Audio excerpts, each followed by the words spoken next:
नमस्कार, this is SK Singh. कल्पना कीजिए कि आपका पेपर आज हो और रिज़ल्ट उसका आए 6 महीने के बाद।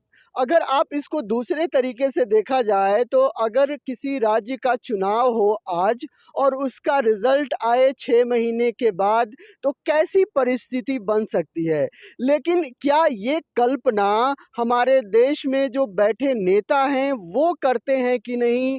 क्योंकि हरियाणा में जो स्थिति है शिक्षकों के चयन का, शिक्षकों के रोज़गार का, वो बिल्कुल इस कल्पना से परे है। मैं आपको बताना चाहूँगा कि हरियाणा में फ़रवरी 2023 में जो गवर्नमेंट टीचरों के चुनाव या चयन की जो प्रक्रिया शुरू हुई थी, जो जुलाई तक पूरी कर ली गई थी, लेकिन उनको नियुक्ति पत्र अभी तक नहीं दिया गया। उसके कारण जो बताए जा रहे हैं, उस कारण में बिल्कुल भी कोई भी लॉजिक नहीं है। ये हम बात करेंगे उन टीचरों से, उन भावी टीचरों पे, जिनसे कि जिनके दम पर, जिनके आधार पर इस देश का भविष्य बनता है।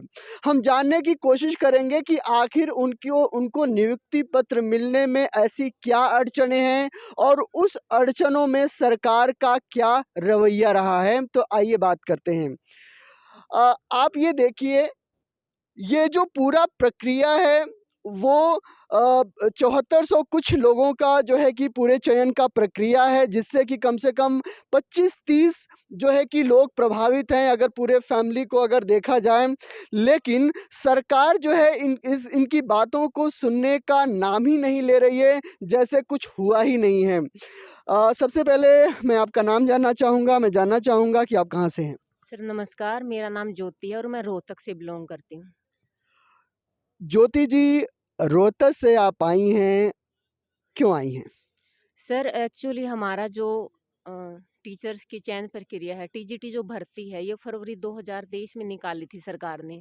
फिर हमारा जैसे अप्रैल में, जैसे साइंस का मैं बिलॉन्ग करती हूँ, तो 29 तारीख को हमारा पेपर हो गया था। कुछ सब्जेक्ट्स के मई में हुए थे। फिर फटाफट सर हमारा जुलाई तक सभी सब्जेक्ट्स का डीवी कंप्लीट हो चुका था। तो और जो हमारी सरकार है, हमें बार-बार आश्वासन देती थी कि जून तक भर्ती प्रक्रिया जो है पूरी कर देंगे, अगस्त तक कर देंगे। हम बार-बार चेयरमैन साहब से मिले, तो हमेशा वो यही कहते थे कि हम नेक्स्ट मंथ में जो भर्ती है वो पूरी कर देंगे। लेकिन अ, इसमें जो रिक्रूटमेंट रूल्स थे हमारी नोटिफिकेशन में, उसमें ये था कि जो एक्सपीरियंस के नंबर हैं, जो 5 नंबर का बेनिफिट हमारी सरकार दे रही है, कि जो एक्सपीरियंस के नंबर हैं वो हम सिर्फ उन्हीं कैंडिडेट्स को देंगे जो सरकारी स्कूलों में जिनका एक्सपीरियंस है। लेकिन कुछ जो बच्चे थे, एस्पिरेंट थे, जो प्राइवेट स्कूल से जिनका एक्सपीरियंस था, उन्होंने फिर केस कर दिया कोर्ट में कि हमें ना प्राइवेट स्कूल का भी एक्सपीरियंस चाहिए। और कुछ बच्चे ऐसे थे जो 2015 में एस्टेट दिया था, उन्होंने भी केस कर दिया। लेकिन सर मेन बात ये है, जब केस की सुनवाई होती है हाई कोर्ट में, तो हमारा नंबर ही नहीं आता केस का। मतलब हमारी जो 20,000 परिवार इससे अफेक्ट हुए हैं सर, और हमारा कोर्ट में कोई नंबर ही नहीं आता। मतलब मेन बात ये हमारी सुनवाई नहीं होती, कम से कम सुनवाई हो, कुछ उसमें बहस हो, कुछ डिस्कशन का मतलब निष्कर्ष निकले कि ये होगा, ये एक्सपीरियंस वैलिड होगा या नहीं होगा, होगा या नहीं होगा, वो तो अलग बात है, हमारी सुनवाई नहीं होती सर। और एक चेयरमैन साहब बोलते हैं कि तुम्हारे केस पर स्टे है, इसलिए आगे का प्रोसेस नहीं है। लेकिन ऐसा कुछ भी नहीं है सर, हमारे केस पर, कोई से भी केस पर स्टे नहीं है। और बार बार हमें आश्वासन दिया जाता है कि तुम्हारी भर्ती पूरी हो जाएगी, पूरी हो जाएगी। और आज के हरियाणा का पूरा जो युवा है, 20,000 से लेकर 30,000 जो हैं, वो सिर्फ टीजीटी भर्ती से अफेक्ट परिवार हैं, जो एक मेंटली हरासमेंट के दौर से गुजर रहे हैं सर। तो मैं ये चाहती हूँ, हरियाणा सरकार से रिक्वेस्ट है कि इस भर्ती को जल्दी से जल्दी पूरा करें। अभी जो बात हो रही है, अभी अगर आपने इस चैनल पे जो पहले आपने वीडियो देखी होगी, जो धरना प्रदर्शन हुआ था और जिन लोगों ने 19 तारीख से अमर अनशन की भी बात की थी, तो उसमें पूरा प्रोसेस था, जिसमें सीईटी ग्रुप सी 32,000 लोगों के चयन के पूरे प्रक्रिया पर सवालिया निशान था। आज उसी प्रक्रिया में दोबारा ये जो है वो शिक्षकों की भर्ती को लेकर है।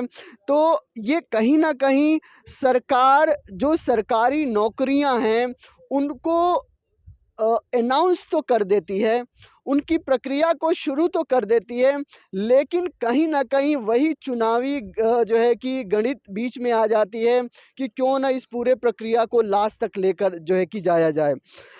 ज्योति जी, मैं आपसे ये जानना चाहूँगा कि आप लोगों की पूरी प्रक्रिया पे एक पार्टी ने केस कर दिया है और जो है कि आप लोगों का नंबर नहीं आता कोर्ट में, तो उसमें सरकार का क्या रोल है? नंबर तो जब आएगा तभी सरकार कोई जो है कि पैरवी करेगी। जो है कि जब नंबर नहीं आएगा तो वो तो कोर्ट को देखना है ना, सरकार का क्या रोल? जी सरकार, लेकिन जो रिक्रूटमेंट है यानी कि रोज़गार देना, ये एक बिल्कुल अहम मुद्दा होता है सरकार के लिए, किसी भी राज्य के लिए, कि रोज़गार ज़्यादा से ज़्यादा लोगों को मिले। इसके लिए सरकार जो है अर्जेंट में हमारा केस डलवा सकती है, अर्ली हियरिंग के लिए जा सकती है, कोर्ट में जो रिक्वेस्ट कर सकती है ताकि हमारा नंबर तो आ जाए। अर्जेंट में हमारा केस नहीं है सर, तो इसके लिए तो सरकार ही ज़िम्मेवार है ना सर, जो एसजी हैं वो किस लिए अब हैं? जी, जी, जी। अब आगे अच्छे। जी, सरकार ऐसा क्यों कर रही है? पहले आपका शुभ नाम जानना सर, मेरा चाहूँगा। नाम सुरेंद्र रावत है जी, और मैं 7471 टीजीटी का एक उम्मीदवार हूँ। जी, और सर, हमारी जो भर्ती थी वो अक्टूबर में आई थी, बाद में उसको रीशेड्यूल कर दिया गया, फिर फरवरी में नोटिफिकेशन निकाला और फिर हमारा जुलाई तक सारा कुछ हो चुका था, डीवी वगैरह, जी। ठीक है। और खदरी साहब जो चेयरमैन साहब हैं, उन्होंने कहा था कि हम 30 जून तक रिजल्ट जारी कर देंगे। ये मैं जो बात कह रहा हूँ यहाँ पे, मेरे साथ मैं कोई बनी बनाई बात नहीं कह रहा हूँ, मैं लिखित में बात कह रहा हूँ, रिटन में जो बात है, ठीक है। मीडिया लोकतंत्र का चौथा स्तंभ है और मीडिया में उन्होंने कहा कि हम 30 जून तक टीजीटी 7471 जारी कर देंगे। इसके बाद अपनी बात से पलटते हैं। इसके बाद ये फिर कहते हैं कि भाई हम कर देंगे यहाँ पे 15 सितंबर। 15 सितंबर आते आते ये दिसंबर हो चुका है। इससे पहले हमारी मुलाकात, ऐसा नहीं कि हम पहली बार यहाँ पे गैदरिंग करी है, हमने इससे पहले, शिक्षा मंत्री जी खुद कह रहे हैं कि 20,000 बच्चे, 20,000 टीचरों की अब जरूरत है, ठीक है जी। इसके अलावा सरकार ने जो बोला है, इसके अलावा जितने हमने ज्ञापन दिए दुनिया भर के, एक भी ऐसा व्यक्ति नहीं है जिसको मैंने ज्ञापन नहीं दिया। खुल्लर साहब से हम लोग 20 बार मिल चुके हैं। मुख्यमंत्री जी के जनसंवाद में हमारी बहन सुमन जी ने यमुनानगर में आवाज़ उठाई थी, ठीक है। पलवल के अंदर वो आए थे, मेरे गांव बहीन पड़ता है पलवल डिस्ट्रिक्ट में, वहाँ भी आए, हमने उनकी बात को रखा, ठीक है। ऐसा कोई भी चैनल नहीं है जहाँ पे हमने बात को नहीं रखा। लगभग 25 विधायकों से हम मिल चुके हैं, लगभग 10 सांसदों से हम बात कर चुके हैं। अभी सैनी साहब, नायब सैनी जी बने हैं, उनको हमने कैथल में ज्ञापन दिया। और अभी जो नए नवीन जी जो बनाए गए हैं, अभी ओएसडी स्पेशल बनाए गए हैं, उनसे भी हमारी टीम आपके आरपीएस आरपीएस स्कूल के अंदर एज ए चीफ गेस्ट आए थे, वहाँ भी हमारी टीम ने बात करी है। जो भी सरकार को ऑपरेट करने वाले जितने भी व्यक्ति हैं, उन सब से हम बात कर चुके हैं। हमें हर बार केवल तारीख पे तारीख, एक सन्नी देओल वाला डायलॉग है ना कि तारीख पर तारीख, तारीख पर तारीख, वो चीज़ चल रही है। सरकार जो होती है समाज के प्रति जवाबदेही होती है, तो आपकी जवाबदेही बनती है। अगर इलेक्शन आज होते हैं, तो आपका चुनाव आयोग का ये उत्तरदायित्व होता है कि किस दिन आपके रिजल्ट आएँगे, किस दिन आपका अपॉइंटमेंट होगा, किस दिन सरकार बनेगी, ठीक है? आपने तो भर्ती निकाल दी, तो भाई आप ये कह रहे हो कि वेट करो, वेट करो। भाई आप ये बता दो कैंडिडेट को, भाई 1 साल में भर्ती पूरी करेंगे, 2 साल में भर्ती पूरी करेंगे। हम घर बैठ जाते। कभी आप कहते हो मीडिया के अंदर कि हम 15 सितंबर को कर देंगे, कभी 30 जून को कह देंगे।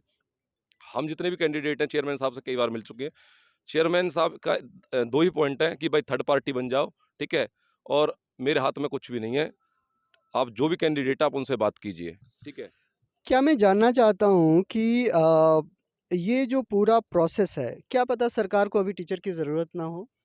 सर, सरकारी स्कूल का जो रिजल्ट है वो इतना खराब रहा है, आप सबको सर्वविदित है, ठीक है जी। अभी फरवरी मार्च में बच्चों के पेपर होंगे। आप 20,000 टीचरों के वैकेंसीज हैं, एचकेआरएन के थ्रू उन्होंने वैकेंसी अभी कंप्लीट करी अमित शाह जी की रैली से पहले, ठीक है। कितनी कितनी अगर सीटें खाली हैं, जो जो वैकेंसीज़ है, कौन सी क्लास क्लास तक आप लोग पढ़ाते हैं और कितनी वैकेंसीज़ हम खाली हैं? लोग 6वीं क्लास से लेके 8 तक के हम टीचर हैं, जिन्हें जी, बोलते हैं टीजीटी, ट्रेन्ड ग्रेजुएट टीचर, ठीक है। ठीक है जी। और वही एक पिलर होता है एजुकेशन का, जो एलिमेंट जिसको एजुकेशन कह सकते हैं, एज ए जो बच्चे 12th तक जाएंगे। तो जब वहाँ पे टीचर ही नहीं होंगे, तो भाई वो आगे कैसे बढ़ पाएंगे? जो सक्षम लोग हैं, उनके बच्चे तो प्राइवेट स्कूल में पढ़ते हैं, जो एक गरीब तबका है, जो उनका वोट बैंक है, ठीक है जी, वो उनको वोट करता है, तो उनके बच्चे कहाँ पढ़ेंगे? उनके आवाज़ उठाने वाला कौन होगा भाई? ठीक है जी। पूरी सरकारी बातों पर जब आप अपने बच्चे को सरकारी स्कूल में भेजते हैं और उसके कुछ दिनों के बाद जब आप चेक करते हैं तो पता लगता है कि प्राइवेट स्कूल के बतौर आपका बच्चा पिछड़ रहा है। कहीं न कहीं उसका आधार सरकार की ये नीतियाँ हैं कि जब वहाँ पे टीचर ही नहीं रहेंगे तो आपके बच्चों को पढ़ाने वाला कौन रहेगा?